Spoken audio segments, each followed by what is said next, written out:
There's an argument I'll never forget. I was so caught up in my need to be right that I ended up hurting my partner deeply. My words, sharp as shards of glass, left unseen wounds that took ages to heal. It wasn't the subject of the argument that was destructive. It was the relentless pursuit of being right, of winning, that was the true relationship destroyer. Picture this: a world where every disagreement becomes a battlefield, where love is overshadowed by the need to conquer. This is the reality for many, as startling statistics show. The issue isn't arguing itself. Healthy debate can fuel growth and understanding. The true villain is the compulsive need to win arguments, a hidden habit that erodes trust, respect, and connection.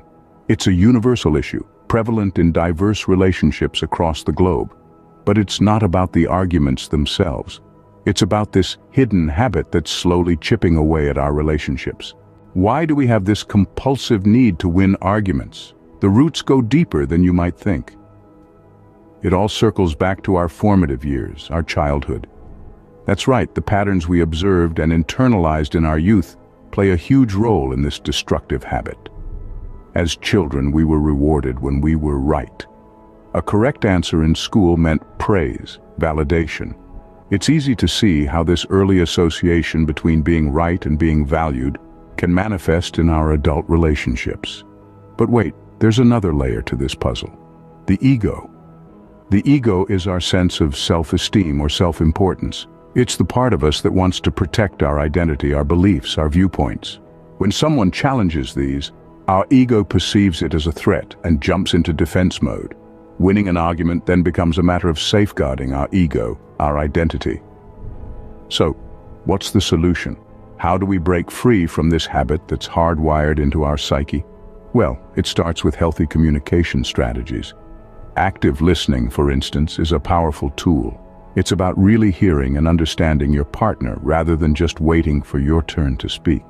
It's about acknowledging their viewpoint, even if you don't agree with it. Similarly, vulnerability is key. It's about letting your guard down, admitting when you're wrong, and most importantly, being okay with it. Remember, in a relationship, you're on the same team. It's not about winning or losing. It's about understanding and growing together. Now let's debunk a few myths. Arguing doesn't signify passion, and winning an argument doesn't equate to a functioning relationship. In fact, the need to constantly win arguments can cause resentment, erode trust, and ultimately destroy the relationship. But knowing this isn't enough. We need to recognize it in ourselves and take action. I'm still working on this, but I've seen progress, and I want to share that journey with you. It's never easy to admit our faults, especially those that harm the ones we love the most. But admitting is the first step towards change. My journey started with a realization, an uncomfortable one. I was hurting my partner, not physically, but emotionally, with my need to be right. It was a harsh truth to swallow. I was the problem. But acknowledging this became my catalyst for change. I began to actively listen, to really hear what my partner was saying, instead of planning my next counter-argument. I started to value understanding over winning, connection over victory. I learned to embrace vulnerability, to admit when I was wrong. And guess what?